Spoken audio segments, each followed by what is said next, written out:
सहारा श्री सुब्रत राय नहीं रहे। बिहार के अररिया डिस्ट्रिक्ट से अपना बाल्यकाल प्रारंभ करने वाले, भारत को एक आर्थिक उम्मीद देने वाले सुब्रत राय आज देश को और सहारा के निवेशकों को उम्मीदों के अंधकार में झोंककर इस दुनिया से विदा हो गए। साथियों, सहारा इंडिया के उद्भव और उसके अंत और निवेशकों की उम्मीद और नाउम्मीद जैसे सवाल जो सहारा श्री सुब्रत राय के मरने के बाद खड़ा हुआ है, ऐसे सवालों का जवाब मैं इस वीडियो में देने का कोशिश करूंगा, प्रयास करूंगा कि क्या सहारा जैसे राक्षस जो हमारे समाज में खड़ा हो रहे हैं, आखिर उसका पालक पोषक जो प्रशासन है, जिसके उम्मीद पर, जिसके लाइसेंस पर हम इनको अपना सब कुछ सौंप देते हैं, उन प्रशासनिक पदाधिकारियों की जिम्मेवारी का सवाल कहाँ है? उनको हम किस कटघरे में खड़ा कर रहे हैं? यह एक बहुत मौजूद सवाल है, बहुत विचारणीय सवाल है कि क्या सवाल सिर्फ सहारा श्री से होना चाहिए या उन लोगों की भी जिम्मेवारी है जो ऐसे संस्थानों के लिए नियम बनाते हैं, कानून बनाते हैं और ऐसे संस्थानों को फलने फूलने देते हैं, जो अंत में पता चलता है कि हमारे जीवन की सारी कमाई लेकर के स्वर्ग सिधार गए हैं। इनका बेटा अमेरिका चला गया है, देश की नागरिकता छोड़ दिया है, बेटी अब इस देश में नहीं रहती है, देश का सारा पूंजी लेकर के ये लोग विदेश भाग गए। तो इस वीडियो को सुनने से पहले मेरा एक व्यक्तिगत आग्रह रहेगा, आप लोगों का आशीर्वाद मिल रहा है, व्यूअरशिप बहुत तेजी से बढ़ रहा है, सब्सक्राइब लोग इस चैनल को कर रहे हैं, लेकिन सब्सक्राइबर और बढ़ना चाहिए ताकि हम आपसे जुड़े मुद्दे को आप तक हम पहुंचा सकें, सरकार तक पहुंचा सकें, क्योंकि यह लोकतंत्र है, संख्या का अपना महत्व होता है। इसीलिए हम उम्मीद करते हैं कि आप हमारे इस चैनल को सब्सक्राइब करेंगे ताकि आपके मुद्दे से हम सरकार और जो संबंधित इसके जिम्मेवार हैं उनको हम सावधान करते रहें और इस क्षेत्र में क्या और होना चाहिए उसके प्रति हम उन्हें सावधान करते रहें। सुब्रत राय के मरने के बाद जिस प्रकार से हमारे सरकारी क्षेत्रों में या नेता और मीडिया में जैसा कि हम शोक का बाढ़ देखे, तो उससे हमको ये तो समझ में आ गया कि आज भी लक्ष्मी पुत्र उल्लुओं का साम्राज्य भारत के लोकतंत्र में बहुत गहरे पैठ बनाई हुई है और लोकतंत्र मूल रूप से इसी के प्रतिकार में बना था कि हम किसी भी प्रकार के साम्राज्यवाद को उदय नहीं होने देंगे। भारत सरकार इस प्रकार के नियम बनाए, लाइसेंस राज आज भी भारत में इतना मजबूत है कि अगर कोई सामान्य या जेन्युइन व्यक्ति यह सोचे कि हम सरकार के संरक्षण में सहारा श्री जैसा बन पाएंगे तो यह संभव नहीं है। उसके लिए जितने कर्म कुकर्म सुब्रत राय किए हैं वो सब रास्ते से आपको गुजरना होगा। आज के दौर में तो हमको लगता है कि वह रास्ता और कठिन हो गया है और जितने कुकर्म को सुब्रत राय ने किया उससे बहुत ज्यादा कुकर्म करने के लिए आपको तैयार रहना होगा, तभी आप सहारा श्री जैसा या सहारा सुब्रत राय जैसा अपराधी बन पाएंगे और इतने बड़े आर्थिक साम्राज्य खड़ा कर पाएंगे। क्योंकि एक बात तथ्य है कि जो व्यक्ति अररिया से निकल करके लखनऊ गोरखपुर गया और वहां से इंजीनियरिंग करके अपने स्कूटर पर नमकीन बेच रहा था और नमकीन बेचते बेचते जब उसने हमारे ज़रूरतों को समझा और एक युवा को जो पूंजी की कमी थी जिसका आपूर्ति सरकार नहीं कर पाई और उस पूंजी की कमी वह अपने विश्वसनीय लोगों से करना शुरू किया, क्योंकि अभी 2-3 तरह के बिजनेस इस बीच में काफ़ी ज़्यादा हमारे देश में फैला है। एक है नेटवर्किंग बिजनेस और सहारा जैसे कंपनियों का, चिट फंड कंपनियों का जो बिजनेस फैला है, तो उसका आधार एजेंट रहे हैं। और एजेंट ऐसे लोगों को बनाया जाता था, उनको जो पूंजी ये लोग जो कलेक्ट करके लाते थे उनका इतना बड़ा हिस्सा उनको कमीशन के रूप में दे दिया जाता था कि वो अपने ही सबसे प्रिय लोगों का, एक बात हमेशा याद रखिएगा कि जो भी लोग नेटवर्किंग से जुड़े हुए हैं तो उनका सबसे पहला शिकार उनका सबसे करीबी दोस्त होता है। वह करीबी दोस्त होता है जो उस पर अंधविश्वास करता है। जब लगता है कि हाँ भाई, अगर ये बोल रहे हैं, फलाना बाबू बोल रहे हैं, हमारा लंगोटिया दोस्त बोल रहा है, तो इसके लिए 5,000 10,000 रुपया का क्या वैल्यू है।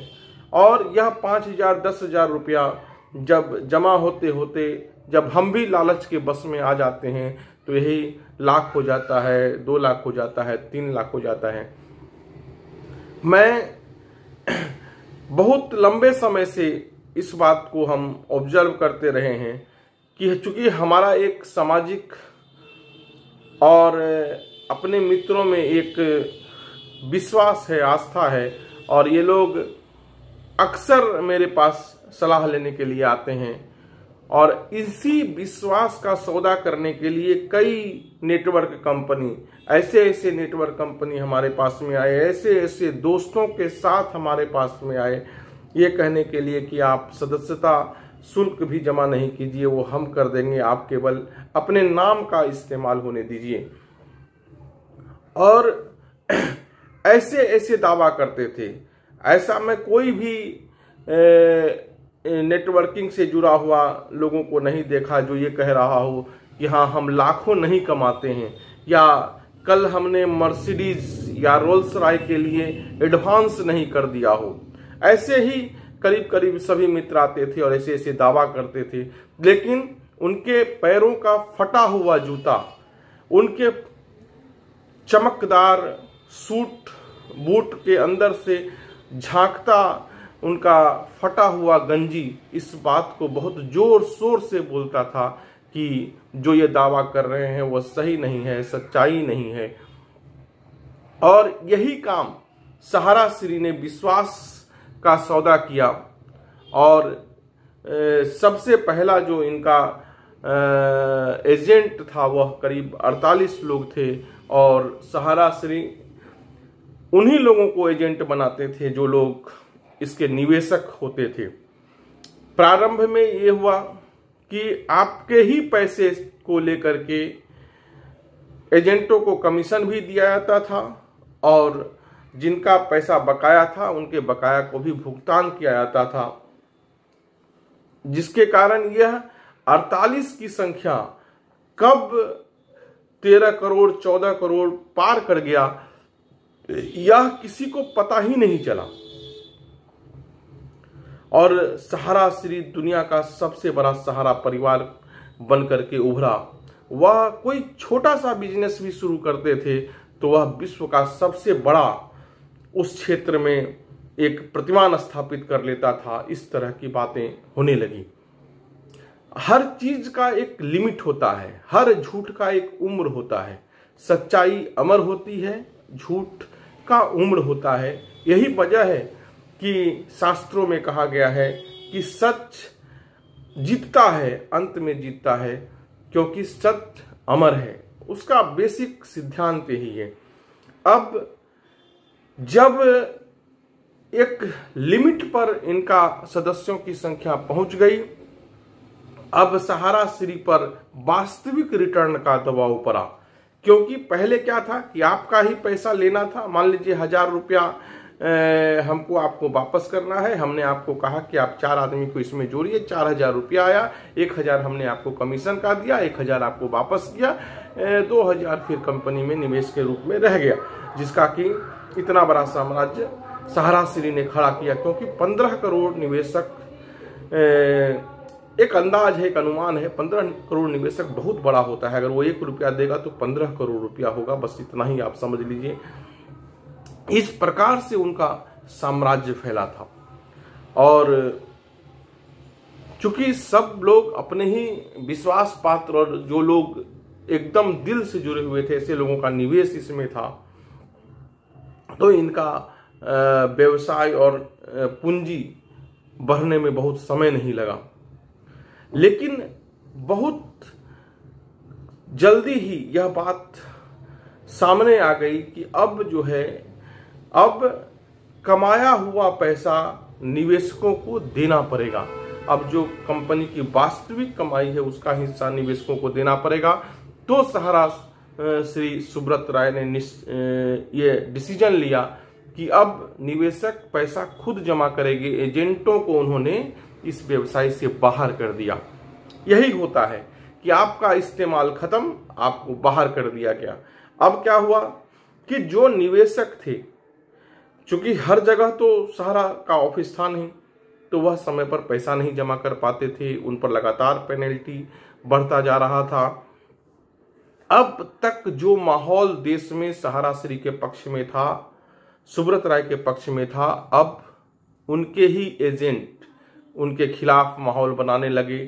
पहले पत्रकारों को बहुत बड़ा पैसा इसमें विज्ञापन के रूप में मिलता था, अब वह विज्ञापन कमने लगा।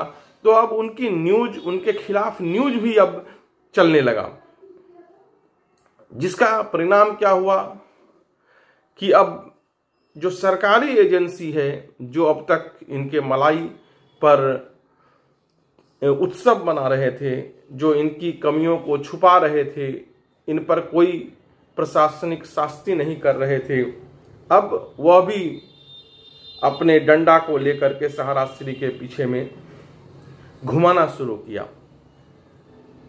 तो घुमाना शुरू किया तो इसी बीच एक वकील कई शिकायत सहारा इसके पास, सेबी के पास आया कि भाई सहारा हमारा पैसा नहीं लौटा पा रहा है।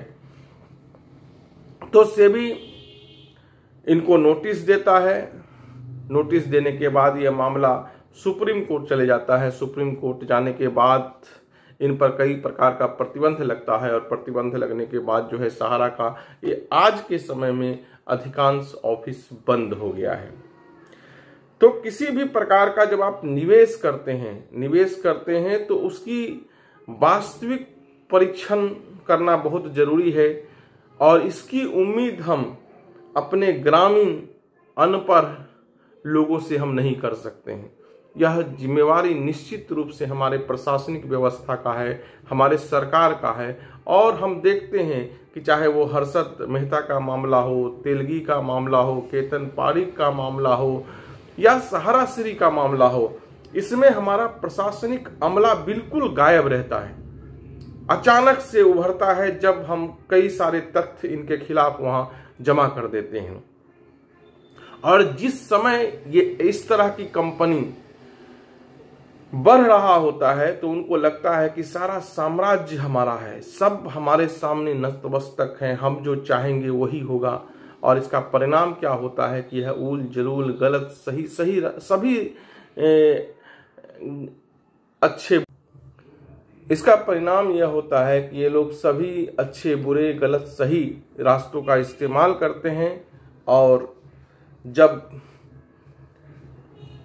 इनकी वास्तविकता समाज में आने लगता है और इनके खिलाफ लोग तैयार होने लगते हैं, तब सरकारी एजेंसियां खड़ी होती है और इनके खिलाफ कार्रवाई करता है, और लाखों करोड़ों लोगों का निवेश इसमें फंस जाता है। अब सबसे बड़ा सवाल यह है कि जो सहारा के निवेशक हैं उनके निवेश का क्या होगा। सरकार